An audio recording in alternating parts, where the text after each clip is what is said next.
የአጥማቂው ዮሐንስ ጉዳይ ዲያቆን ዮርዳኖስ የተናገረውን አልቀነጭበውም አስተያየት አልሰጥበትም ሙሉን ነው ማቀርብላችሁ ስሙት ኩሉና በነገራችሁ ላይ እዚህ አቡነ ሐራ የሚባል ቤተክርስቲያን ታውቃላችሁ በዚህ ዩኒቨርሲቲ ጀርባ ያለው ይሄ የወንቅሸቱ ሰውዬ አገልጋይ ዮናታን ምን ይያለን ነው ኢየሱስ ሲደመር ምንም ነው በቃ ምንም አሁን እኛ ክርስቲያኖች እንዲህ ነው ምንም አያስፈልገን አቤት ያ ሰው ያታችሁታ ከእግዚአብሔር አርሲና አሜሪካ This morning, I had a meeting where we got to sit down with Ethiopian Christians.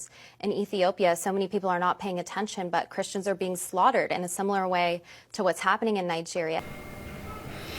የተወደዳችሁ ቤተሰቦቻችን ውድ ኦርቶዶክሳውያን እንዴት አላችሁ እንዴት ቆያችሁ እንዴት ሰነበታችሁ በመረጃችን ሰፋ አድርገን የምናስመለክታችሁ ጉዳይ ነው የሚሆነው በቀጥታ ወደ መረጃችን አመራን ሰላም ጤና ይስጥልን እንዴት አላችሁ ታላቅ የሆነ ምስራች ሐዋሳና በሐዋሳ ዙሪያ ሌላም ቦታ ያላችሁ ለእናንተ ነው ሰርጋችሁን ቤት ለማድረግ አሰባችሁ ምናልባት ሰርግ ሲመጣ ብዙ ጭንቀቶች ይመጣሉ የምግቡ ጉዳይ አሳሳቢ ነው ስለ አዳራሹ ጭንቀቱ የሚያቆም አይደለም የምግቡ ጉዳይ ብቻ ሳይሆን የዲኮሩ ጉዳይ የካሜራ ሁኔታ ከሽምግልና ጀምሮ እስከ መልስ ያለውን እንዴት አደርጋለሁ መኪናውንስ ምን ሊሆን ይችላል እኛ አሰናርተን እናቀርብላችኋለን ምክንያቱም ያሮስ ኢቨንቶች ነን ሰላም ወደ ኦርቶዶክሳውያን ቤተሰቦቻችን እንዴት አላችሁ እንዴት ቆያችሁ እንዴት ሰነበታችሁ እንግዲህ በቀጥታ ወደ መረጃዎቻችን እናመራለን በመረጃችን ከምንመለከተው ጉዳይ መካከል ብዙ ሐሳቦችን የምናነሳ ቢሆንም የአጥማቂ ዮሐንስ ወይን ባህታዊ ነኝ ያለ የሚገኘው ዮሐንስ ጋር ተገናኘው ወንድማችን ዲያቆን ዮርዳኖስ ያወጣው መረጃ አለ እስኪ እሱን ላስደምጣችሁ ዲያቆን ዮርዳኖስ የተናገረውን አልቀነጭበውም አስተያየት አልሰጥበትም ሙሉን ነው ማቀርብላችሁ ስሙት ኩሉና በነገራችሁ ላይ እዚህ አቡነ ሐራ የሚባል ቤተክርስቲያን ታውቃላችሁ በዚህ ዩኒቨርሲቲ ጀርባ ያለው ይሄ የወንቅሸቱ ሰውዬ አሜሪካ እንዳለ ታውቃላችሁ አሜሪካ ሄዶ የ3.2 ሚሊዮን ዶላር መኖሪያ ቤትና ማጥመቂያ ገዝቷል በእኛ እንዳታሰሉት ወደ 500 ሚሊዮን ብር ይመጣል አስባችሁታል ይሄን ሁሉ ገንዘብ ከየት አገኙ ብላችሁ አጣይቁኝ ምክንያቱም ሌባ ከሆንካችሁ ገንዘብ አታገኛላችሁ ንጹህ ከሆናችሁ ወደ ሀምቶ ነው ይታወቃል የሚገርማችሁ ግን እሱ እዛ ሄዷል ምክንያቱም እዚህ ሴፍ አልሆንለት አለ አሜሪካን ገባ አሁን የሱ ወኪሎች ናቸው ይሄንን ስራ እየሰሩ ያሉት አንዱ የወክልና ስፍራቸው ያ የሚገርማችሁ ነገር እዛ ያለው አገልጋዮችና አንዳንድ ወንድሞቻችን ታገሉ ግን ካቀም በላይ ሆነ ምክንያቱም ቤተክነቱ ከሱ ጋር ስለሆነ ከአጥማቂያን ከነዚህ ጀርባ ያሉ ብሮች ከየት ነው የሚመጡት ካላችሁ ከመመናን ነች በጣም አስፈሪ ነው ግን የምነግራችሁ በጣም አስፈሪ ምላችሁ ለምን መሰላችሁ ኢትዮጵያ ውስጥ በጣም ብዙ አባቶች እየወጡ እንደዚህ አጥማቂ ነን የሚሉ ሰዎች እየወጡ አሰናብተው ጨርሰው ወደ አውሮፓ ሪፈር የተደረጉ ይመስላሉ ሲሄዱ በ3.2 ሚሊዮን ዶላር የተገዛ ቤት አውሮፓ ውስጥ ገዝተው ማጥመቂያ ሰርተው በግላቸው ከሰዎቹ ከስራቸው ላይ ገንዘብ ይሰበስባሉ እና አንዳንድ ጳጳሳት ከጎናቸው ይቆማሉ ማንን እንመን ቸገረን እኮ የቱን ከሰን የቱን እንቶ የቱን ወቅሰን የቱን ዝም እንበል የቱን ተናግረናችሁ የቱን ነው ትክክል የምንለው መዋቅሩ ብቻ እኮ ነው አሁን በቁም ያለው እንቅስቃሴው ተግባሩ ሁሉ እኮ በጣም አወናባጅ ነው ስውሯ ማርያም እዚህ ጉዱን ታያላችሁ ዞርብን ሌላ ገዳም ታያላችሁ ወንቅሸት ገብርኤል ያለውን አጀንዳ የቆየ ነው ታውቃላችሁ ራስን ማስመለክ እስኪባል ድረስ በአደባባይ ወጥቶች ሰዎች እስኪናገሩ ድረስ ዛሬም ድረስ አለ አሁን ይኸው የሚነገረን እኮ እያንዳንዱ ጀርባው ቢፈተሽ የቤተ ክርስቲያን ጉዳያችን ብዙ ምዕመናን በጣም ብዙ የምትደነግጡበት አጀንዳ አለ እኛ እንተው ይቀንስ ምክንያቱም ምዕመኑ ወደ ራሱ ልቦና እየተመለሰ ከፈጣሪው ጋር ጸሎት እያደረገና እየተማጸነ በፍጹም ምህረቱ በይቅርታና በረድኤቱ እየተማጸነ ንስሐ እየገባ ስጋ ወደሙ እየተቀበለ እንዲኖር ነው የምንጠይቀው ሁላችንም ወደ ስጋ ወደሙ ካልተመለስን ያጥማቂ ተላላኪ ሆነን ነው የምንቀረው ስጋ ወደሙ ካልተቀበልን በስተቀር እንዲሁ የሆነ ቦታ ጉዞ አለ እየተባለ የጉዞ አስጓዥ እንትን ቀለብ እየሆነ ነው የምንቀረው ሁላችን እየሞላ ካዝናቸውን እየሞላን እኛንን መከራችንን የምንበላ እዛ ሄደን ያለብንን ክፉ ነገር ልናስወጣና በረከታችን ልናገኝ ሳይሆን የምንሄደው ካለብን ላይ ልናስጨምር የምንሄድባቸው ቦታዎች እኮ በጣም ብዙ አሉ። ኧረ ተው እባካችሁ ቤተ ክህነት በዚህ ጉዳይ ዝም ያላችሁበትን ነገር እባካችሁ ፈንቅሉልን። እንደው የሆነ ቀን ይሄ ነገር ትክክል ነው በሉና በጋራ ቅዱስ ሲኖዶስ አምኖበት መግለጫ ያወጣል። በተለይ በእንደዚህ አይነት ጉዳዮች ላይ የቱ ስህተት ነው የቱ ትክክል ነው እስኪ ንገሩን። እናንተ ሰባኪ ወንጌሎች የምትሰብኩትን ኑሩልን። እናንተ አጥማቂዎች ስታጠምቁ እኔ ብዙ ጊዜ አይቻለሁ። በጣም ብዙ ሴቶች በአጥማቂ ምክንያት ሃይማኖት ቀይረዋል። እኔም ማቃቸዋል። በአጥማቂ ምክንያት በንስሐ አባት ምክንያት ሃይማኖት የቀየሩ ሴቶችን አውቃለሁ። ምን ማለት እንደሆነ ይገባቸዋል አይደለም ንግግር። እኚህን ስለምናይ የቱን ከየቱ አድርገን መዝን። ሰው ጨዋ አይደለም ተቀምሶ አይታወቅም። አጥማቂ ጨዋ አይደለም ቀምሰን አናውቀው። በስራው በተግባሩ በምግባሩ ነው የምናውቀው። ሰው ወንቅሸት ገብርኤልን ትቶ ሌላ ቦታ ከሄደ አውሮፓን ከመረጠ የተመቸ ድሎት የሚፈልግ ባህታዊ ነው ያለን ማለት ነው። ባህታዊነት ወይ ደግሞ መነኮሰ ማለት እኮ ዓለምን ትቶ ወደ ገዳም ገባ፣ ስጋውን አደከመ፣ ለፈጣሪው ተገዛ፣ ሰገደ ነው የምንለው። መነኮሳት አንድ የቅርቤ ሰው ምን አለኝ መሰላችሁ? አረ የት ነህ አሉኝ። አይ አንድ ገዳም አንድ ቤተክርስቲያን አንድ መነኩሴ ጋር ሊሄድ ነው። ከተማ ውስጥ መነኩሴ ምን ይሰራል አለ። እውነት ነው። ምን ጥያቄ አለ? መነኩሴ ምን ይሰራል ከተማ ውስጥ? ገንዘብ ስለሚፈልግ ምቾት ስለሚፈልግ ድሎት ስለሚፈልግ ካልሆነ በስተቀር መነኩሴ ምን ይሰራል ከተማ ውስጥ? መነኩሴ ምን ይሰራል አውሮፓ ውስጥ የ3.2 ሚሊዮን ብር ቪላ ቤት ገዝቶ? መነኩሴ ምን ይሰራል ከተማ ውስጥ? ገዳሞቻችን እየተሰደዱ የአብነት ትምህርት ቤቶቻችን እየጠፉ ገዳም ምን ይሰራል ከተማ ውስጥ? መነኮስ ምን ይሰራል ከተማ ውስጥ? የመነኮሰ ዓለሙን ረሳ ራሱን ተወ ነው አይደል እንዴ ተባለው? እባካችሁ ብፁዓን አባቶቻችን በዚህ ጉዳይ ላይ እንዲሰሩበት እንደው ጠቆም እናርጋችሁ ብዬ ነው። በጣም ከባድ ነው ማለት። እስቲ ደግሞ እሳቸውን ደግሞ የሚደግፉትን እዛ ጎንደር ያሉትን አንድ ሊቅ ደግሞ ላሳያቸው። ዙፋኑን አመቻችቶ ከጎንደር ለጥ ያለ መነኩሴ ነው የሚፈተነው ወይስ 150 ዳዊት እያወረደ ከዋልድባ ላይ ሆኖ የሚቀጠቅጠውን መነኩሴ ነው የሚዋጋው ወይስ እኔን ነው የሚዋጋው? እኔንማ ያዘኝ እኮ ተቆጣጣሪ።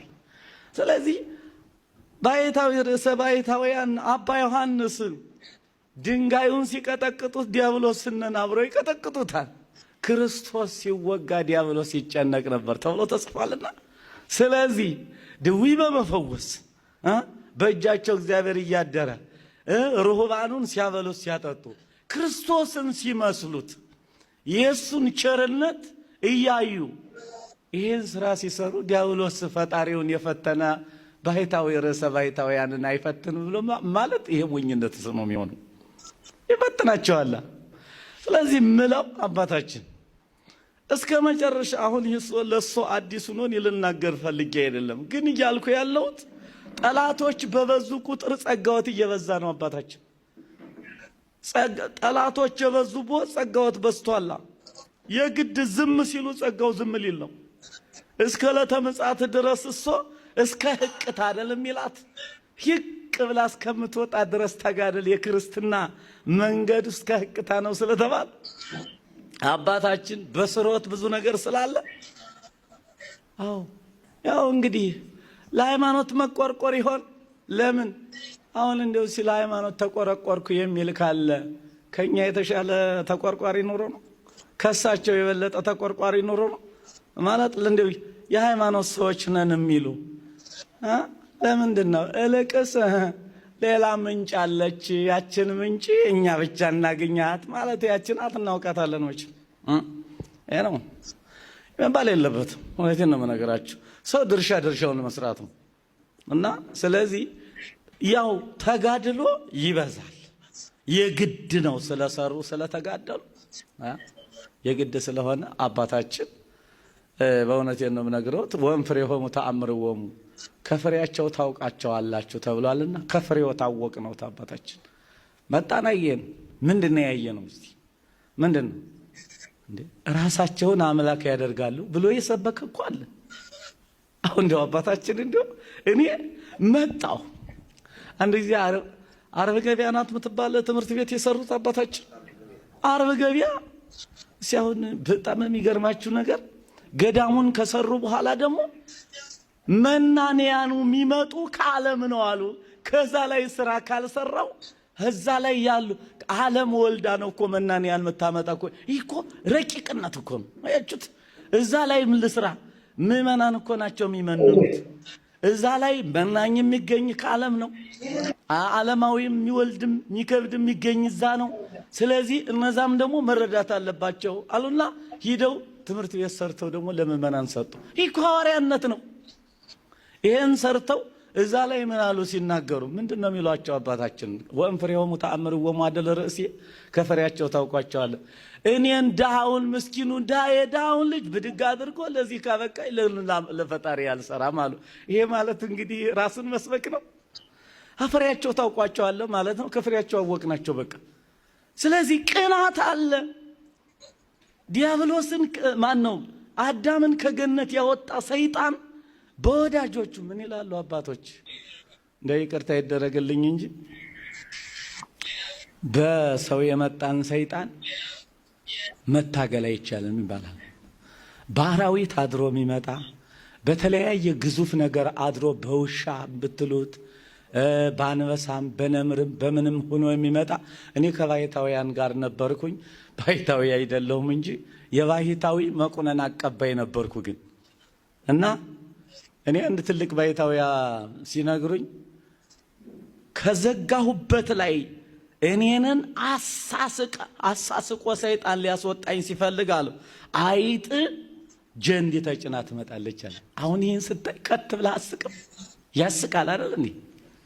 ቀጥሎ ነምር ይመጣና ከፊት ድቅን አሁንም እሱነን በመስቀል ተነስቶ መሄድ። አሁንም ዘንዶ በላይ ይጠመጠምና መጥቶ ደግሞ ልውደቅብ። እንግዲህ ያው እንዲህ ነው ማለት አንደኛው ይቃወማል፣ አንደኛው ይደግፋል፣ የሚደግፈው ጋር አብሮ ይሆናሉ። በቃ እንደዚህ እያለ ነው እስካሁን ያለ ነው። በጣም ከባድ ነው። ምን እንላለን? አርሲና አሜሪካ This morning, I had a meeting where we got to sit down with Ethiopian Christians. In Ethiopia, so many people are not paying attention, but Christians are being slaughtered in a similar way to what's happening in Nigeria. So sitting with these survivors, hearing the stories of how their families are being burned alive, how children are even being targeted, and then hearing their response to the fact that we are having this summit and the media is paying attention to Christian persecution. They say, thank you for standing with us and thank you for hearing our voice. So that connection with the survivors of persecution and their optimism. እንግዲህ በአሜሪካ ስለ አርሲ በዜና ወጃ የተነገረው ነው። እንግዲህ ብዙ ሀሳቦች ተነስተዋል። የዛሬም ድምጽ የተሰማ ይገኛል። ወደ ዮናታን ለምዳስቲ ኢየሱስ ሲደመር ምንም ነው በቃ ምንም። አሁን እኛ ክርስቲያኖች እንዲህ ነው ምንም አያስፈልገን። አቤት ያ ሰው ያታችሁታ ከእግዚአብሔር ጋር ያለን ግንኙነት ኮዝ ኤንድ ኢፌክት ላይ የተመሰረተ አይደለም። በምክንያትና በመርህ ላይ የተመሰረተ አይደለም። በሳምንት 2 ጾማለሁ፣ አስራቴን ሰጣለሁ። እንደዚህኛው ሸቃባ ሰውዬ ስላላረቀኝ አመሰግናለሁ አለ። መጽሐፍ ምን አለ? ከሁለቱ ማን ጸደቀ አለ። ያኛውስ እኔ ኃጢአተኛውን ይደቃ ነበር አለ። ኢየሱስ ሲደመር አስራት ተበላ፣ መባ ተበላ፣ የሆነ ነገር ተበላ። ኢየሱስ ሲደመር ምንም ነው የዘላለም ሕይወት። እንግዲህ እንደሰማችሁት ነው። እኔ ሁል ጊዜ እንደምናገረው እግዚአብሔርን ከማመሰግንባቸው ምክንያቶች አንደኛው እንኳንም የቅድስት ቤተክርስቲያን የተዋህዶ ልጅ አደረከኝ ብዬ ነው። ለምን ካላችሁኝ እንዲህ ያለ የስተት ትምህርትን ከማመንና ከመቀበል ከማስተማርም ስለጠበቀኝ። እንግዲህ ግለሰቡ የተናገራቸው ንግግሮች ፈጽሞ መጽሐፍ ቅዱስ ላይ እውቅና ያላቸው ትምህርቶች አይደሉም። ምናልባት ስንሰማ መጽሐፍ ቅዱስን ይጠቅሳል፣ ግን እሱ የተረጎመበት መንገድ በጣም የተሳሳተና እንደውም አሁን ስናነበው ከመጽሐፍ ቅዱስ ጋር ተቃራኒ ነው። ፍርዱንና ሚዛኑን ለእናንተ ልተው። ግለሰቡ እንግዲህ የሚያስተምረው በዋናነት የትምህርቱ ዋና ነጥብ ሙሉንም ለመስማት ሞክሬያለሁ። 2 አስተሳሰቦችን ተማሪዎቹ ላይ ለመጫን። የመጀመሪያው ሐሳብ እንደሚታወቀው ፕሮቴስታንት ከምትቀበላቸው 5 ሶሎች አንደኛው ሶላ ግራሺያ ወይም ምንድነው በጸጋዎቿን የሚል ነው። ሁለተኛው ደግሞ ሶላ ፊዴ ወይም በእምነት ብቻ ነው የሚዳን። ሌሎች ሚስጥረ ጥምቀት፣ ሚስጥረ ንስሐ፣ ሚስጥረ ቁርባን፣ አስራት በኩራት ማውጣት፣ መባ መስጠት፣ ምጽዋት መስጠት የሚሉ ጉዳዮች ስግደቱ ምኑን ጨምሮ ለድህነት አካል ሊሆኑ አይችሉም። ሰው የሚድነው በማመን ብቻ ነው የሚል ነው። ግን እስቲ ግለሰቡ የጠቀሰውን ጥቅስ እስቲ እናንብበው። በዋናነት እንደሰማችሁት በመጽሐፍ ቅዱስ ውስጥ ጌታችን ሲያስተምር ሁለት ሰዎችን ምሳሌ አድርጎ አቅርቧል። አንደኛው ቀራጭ ነው፣ ሁለተኛው ፈሪሳዊ ነው። እና በዛ ዘመን እንደምታውቁት ይበልጥ ቀራጭ ወይም ግብር የሚሰበስቡ የሚቀርጡ አካላት በጣም በእስራኤል ዘንድ ይጸየፏቸው ነበር። ምክንያቱም ግብሩን እየሰበሰቡ የሚቀርጡት ወይም ያን ቀረጥ የሚያወጡት ለጌቶቻቸው በቀኝ ግዛት ላይ ያዟቸው ለሮማውያን ናቸው። ስለዚህ ልክ እንደ ባንዳ ጭምር ይታዩ ነበር። ታዲያ ጌታ ሁለቱን አቀረበና በምሳሌ አስረዳ። አሁን እሱ እንዳለው መባና ምጽዋት አያስፈልግም፣ አስራት በኩራት አያስፈልግም ለሚለው ሀሳብ ሳይሆን ታሪኩን ጌታ ያስተማረው ይልቁንስ በትዕቢታቸው ጻድቃንን የተናቁ የሚመስሉ ድሆችን በማህበረሰብ በጸይፍ ስራ ውስጥና በሌላ አካል ውስጥ ያሉትን እነዛን ለሚንቁ ለትዕቢተኞች ተግሳጽ ተብሎ የተነገረ ንግግር ነው። ይሄን ያልኩት እኔ አይደለሁም። ራሱ መጽሐፍ ቅዱስ ላይ እንዲህ ይላል። የሉቃስ ወንጌል ምዕራፍ 18 ከቁጥር 9 ጀምሮ እንዲህ ይላል። በደንብ ስሙኝ።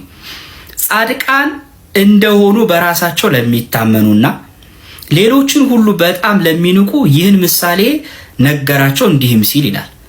ይሄ ምዕራፍ የተጻፈበት ዋና ዓላማ ምሳሌውን ጌታ የተናገረው አስራት በኩራት አያስፈልግም፣ ምጽዋት አያስፈልግም፣ መባ አያድንም ለሚል አይደለም ነው። ርዕሱን ነገረ ሉቃስ ምን ለሚሉ ራሳቸውን ጻድቅ ለሚያደርጉ ራሳቸውን በትዕቢት ኮፍሰው እኔ ጻድቅ ነኝ፣ እኔ ንጹህ ነኝ፣ እኔ ጾማለሁ፣ እኔ ጸልያለሁ ብለው ለሚታበዩ ለፈሪሳውያንና ለሰዱቃውያን ለአይሁድ ለማስተማር እንጂ ስለ ምጽዋት አላስፈላጊነት አይደለም። ከዚህ ይጀምራል የመጀመሪያው ጉዳይ።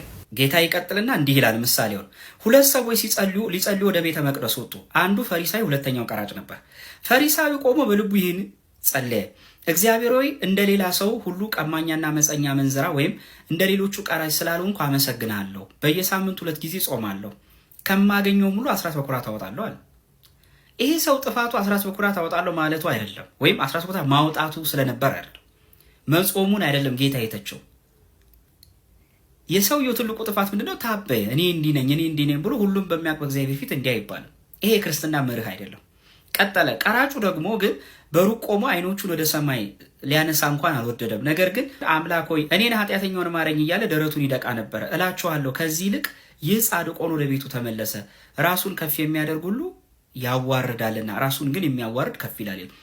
አሁን ይሄ ሰው ቀራጩ የተደነቀበት ምክንያት ስላልጾመ አይደለም፣ ወይም አልጾመምም አላለም ጭራሽ፣ ወይ ደግሞ አስራት በኩራት አላወጣም ስላለ ያንን ጌታ እውቅና እየሰጠ አይደለም። የተደነቀበት ዋናው ምክንያት ኃጢአቱን አሰበ ነው። እውነት ነው። ክርስትናም የሚል ስለ መጸወትክ ብቻ ደግሞ ትድናለህ፣ ንስሐ ስለገባ ብቻ ደግሞ አይደለም። ይህ ሁሉ ደግሞ ትትና ያስፈልጋል። አንድ ሰው ጾመኛ መሆኑ ያድነዋል። ነገር ግን ጾመኛ መሆኑ ብቻም ደግሞ አይደለም፣ ትትና ደግሞ መኖር አለበት። ጌታ ይሄን የተናገረበትን ምክንያት ሲናገር ራሱን ከፍ የሚያደርግ ሁሉ ያዋርዳል፣ ራሱን ግን የሚያዋርድ ከፍ ይላል። ጉዳዩ ስለ ትህትናና ስለ ትዕቢት አንጻራዊ ምሳሌ ተደርጎ የቀረበ እንጂ አሁን ይሄ ግለሰብ እንደሚለው ምጽዋት አያስፈልግም አስራት የሚል ይሄ የሽሙጥ ወንጌል አይደለም። እኔ በጣም ማዝነው እንደ ቁጭ ብላችሁ በምትሰሙና በምታጨበጭቡ ሰዎች ሰው እንዴት የያዘው መጽሐፍ ቅዱስ መረዳት ያቅተዋል? እንዲሁ ለስንት ዓመታት ትውልዱን ወደ እሳት መራችሁት። እንደተባለው ግን እውነት መባ ማስገባት ለድነት አይጠቅምም? አስራት በኩራት ማውጣት ለድነት አይጠቅምም? ነዳያንን መመጽወት እውነት ለድነት አይጠቅምም? እንዲህ ቢሆንም ማኖሮ ጌታ ባላስተማር። እስቲ ወንጌሉን እንመልከተው። እውነት መባ አያስፈልግም? ጌታ መባን ይቃወማል። ጌታ አስራት በኩራትን ይቃወማል። ጌታ ምጽዋትን ይቃወማል። እውነት ለድነት አይጠቅምም? ከአንድ መነሻ ልንገራችሁ። እስቲ ዝም ብላችሁ ተመልከቱ። የማቴዎስ ወንጌል ላይ ልውሰዳችሁ። ምዕራፍ 25 ቁጥር 35 ላይ ጌታችን በምጽአት ሲመጣ ለፍርድ ሲፈርድብን ከሚጠይቀን ጥያቄዎች ውስጥ አንድም ቦታ ላይ ሶላ ፊዴ የለም፣ ወይም በእምነት ብቻ የሚል ጥያቄ የለም። እንደውም ጭራሽ ጌታ የሚጠይቃቸውን ዝርዝሮች ስትመለከቱ አንድ ሰው በማመን ብቻ ሳይሆን ተርቤ አብልታችሁኛል፣ ተጠምቼ አጠጥታችኋል፣ እንግዳ ሆኜ ተቀብላችሁ፣ ታርዤ አልብሳችሁ የሚሉ የምግባር ጥያቄዎች ናቸው። የምግባር ጥያቄ የትሩፋት ጥያቄ ለምን ይጠይቃል? በፍርድ እንኳን የምንጠየቀውን ጥያቄ ነው ዛሬ እንድንኖረው ቤተክርስቲያን የምታስተምራል። እስቲ ግን መባ አይጠቅምም ለሚሉ ሰዎች አንድ ሁለት ጥቅስ እናንሳ። ለምሳሌ የማቴዎስ ወንጌል ላይ ጌታችን ኢየሱስ ክርስቶስ ሲናገር እንዲህ ብሎ ተናግሯል። በደንብ ስሙኝ። ምዕራፍ 5 ቁጥር 22 ላይ ምን አለ? እንግዲህ መባህን በመሰዊያው ላይ ብታቀርብ፣ በዚያም ወንድምህ አንዳች ባንተ ላይ እንዳለው ብታስብ፣ በዚያ በመሰዊያው ፊት መባህን ትተህ ሂድ፣ አስቀድመህ ከወንድምህ ጋር ታረቅ፣ በኋላ መባህን መጥተህ አቅርብ አለ። ጌታ ስለ ቂምና ስለ በቀል ነው እያስተማረ ያለው። በልብ ቂም ይዘህ ቤተክርስቲያን መጥተህ መባ አትስጠኝ ነው። መባ አታስቀምጥ። መጀመሪያ መባውን ቤተክርስቲያን አስቀምጥና ሄደህ ታርቀናና መባውን ወደ ውስጥ ታስገባለህ አለ። አሁን እዚህ ጋር ጌታ እንደውም ጭራሽ ጥብቅና የቆመው እኮ ለመባው ነው። መባ ባያስፈልግ ነው ለድነት ባይጠቅም ለምን ይሰብካል ጌታ? ወንጌሉ ስለምን ተሰበከ? የወንጌል አካል ለምን ሆነ? ጌታ ስንት ትምህርት እያለ አይ ካመንክ በቂ ነው ወንድምን ይቅርታ ብለው ከዛ ትጸድቃለህ አላለው። መባ ባያስፈልግ ክርስቶስ የወንጌሉ አካል ባላደረገው የቱ ጋር ነው ጌታ ወንጌልን ተጸይፎ ያስተማረው? ሌላም ልጨምርላችሁ። ለምሳሌ ያንን ሰው ጌታ ሲያድነው እውሩን ሰው ምንድን ነው ያለው? ማቴዎስ 8:4 ላይ ኢየሱስም ለማንም እንዳትናገር ተጠንቀቅ፣ ነገር ግን ሄደ ራስህን ለካህን አሳይ አለ። ከዛስ ለእነርሱ ምስክር እንዲሆን ሙሴ ያዘዘውን መባ አቅርብ አለው። በብሉይ ኪዳን መባ ያቀርቡ ነበር። በዚህ አጋጣሚ በብሉይ ኪዳን ሁሉ ነገር ተሽሯል የሚል መጽሐፍ ቅዱስ ትምህርት የለም። ይሄን በደንብ አስተውሉ። ጌታ ምን ብሏል? ሕግና ነቢያትን ልሽር አልመጣሁም። የተሻራል ያልተሻራል። ለምሳሌ መባ ማስገባት ለእግዚአብሔር ቤት አልተከለከለም። ዛሬም ቤተክርስቲያን መጽዋዕት ይዘን እንከታለን፣ ገንዘቡንም እህሉንም ሌላው። ስለዚህ ጌታ ለምን መባህን አስገባለሁ? መባ ርኩስ ከሆነ መባ ለድነት ተጻራሪ ከሆነ ለምን ጌታዬን አዘዘው? ስለዚህ መጀመሪያ መጽሐፍ ቅዱስን ማወቅ ይቀድማል ነው። ከዛ ባለፈ ግን እውነት አሁን እንደሚለው ይሄ ሰው ኢየሱስ ሲደመር ምንም ማለት ሊለን የፈለገው ምንም አይነት መልካም ስራ፣ ምግባር፣ ትሩፋት፣ ሌላም ትእዛዝ መጠበቅ አያድንም። እንደዛ ከሆነ ሮሜ 3:31 ላይ እስቲ እንሂድ። ሮሜ 3:31 ላይ ብርሃነ ዓለም ቅዱስ ጳውሎስ እንዲህ ይለናል። ሮሜ 3:31 ላይ እንግዲህ ሕግን በእምነት እንሽራለንን? ጥያቄ ምልክት። አይደለም፣ ሕግን እናጸናለን እንጂ ይላል። ሕግ እምነት ስላለ እምነት ሕግን አይሽርም፣ ሕግም እምነትን አይሽርም። ሁለቱ አብረው የሚሄዱ እጅና ቀለበት ናቸው፣ ጣትና ቀለበት ናቸው። አትሽርም። ደግሞ አለው እንግዲህ ሕግን በእምነት እንሽራለን ነው ያለ።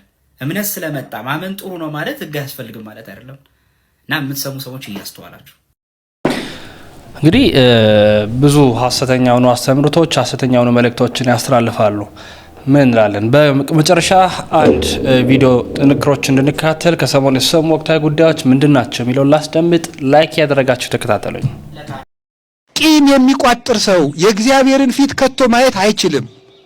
የፈለገ በዓሉን ከአንድ ቀን ወደ 30 ቀን ብናራዝመው እንኳን ቂም በጣም ክፉ ነው። ነቅለን መጣል ያለብን እሱ ነው። ተንኮል ክፉ ነው። በቀል ክፉ ነው። እባብ ከነመርዙ ውሃ ቢጠጣ ተቀላቅሎ ይገለዋል ይባላል። ጸሎት እየጸለዩ ቂም መያዝ መልሶ ጸሎቱ መጥፊያ ይሆናል። ልንገራችሁ፣ እንዲያውም ቂም ይዞ ጸሎት የሚጸልይ ሰው ምንድን የሚያደርገው? ቂም ይዞ ሳይታረቅ የሚጸልይ ሰው ጸሎቱ ቤተ ክርስቲያን ውስጥ ለቆመ ለአንድ ሰው ነው የሚሆነው። ልክ ሁለት ውሾች፣ አንዱ ውሻ ይላል አባ ጊዮርጊስ፣ አንዱ ውሻ ባፉ እንጀራ ይዞ አንደኛው ደግሞ ባዶውን ሆኖ ካፉ ቀምቶ ሊጎርስ፣ ያኛው ሲሮጥ ይሄ ሲከተል፣ ያኛው ሲሮጥ ይሄ ሲከተል፣ ያኛው ሲሮጥ ይሄ ሲከተል ወንዝ ላይ ይደርሳል። ወንዝ ላይ ሲደርስ እንጀራ የያዘው ውሻ ምን ያያል ይመስላችኋል? ወደ ውሃው እንዲህ ሲል እንጀራ የያዘ ውሻ ያያል። ሌላ ውሻ ነው ራሱ ነው። ከዚያ የዚያኛውን እቀማለሁ ብሎ ምን ያደርገዋል? ሲል ምን ይሆናል? ይወድቃል። ማን ይበላዋል? ያኛው ይበላዋል ማለት ነው። ቂም ይዞ ቤተ ክርስቲያን ውስጥ ጸሎት የሚጸልይ ሰው ጸሎቱ ለሌላኛው ውሻ ነው ማለት። አንድ ምስኪን ቅን ሰው እዚያ ቁጭ ብሎ እንደውን የምለውም ማላውቀው ጌታዬ ማረኝ ለሚለው ለዚያ ነው የሚሆን ማለት ነው። ለዚህኛው ውሻ ይሆናል። ሁላችንም እንግዲህ ውሻ ነን፣ ግን ለዚህኛው ውሻ ይሆናል። እንደዚያ እንዳይሆን ቂማችን አውልቀን ስንተው አዲስ ሰው እንሆናለን። ሰብህ ወለእግዚአብሔር ስብሐተ ሐዲሰ ማለት እሱ ነው ማለት ነው። የተወዳችሁ ቤተሰቦቻችን የዛሬ ቪዲዮ መረጃ ማስረጃዎቻችን ይህን ይመስላሉ። መረጃው ለመላው ዓለም እንዲዳረስ ላይክ፣ ሼር በማድረግ አጋርነታችሁን አሳዩ።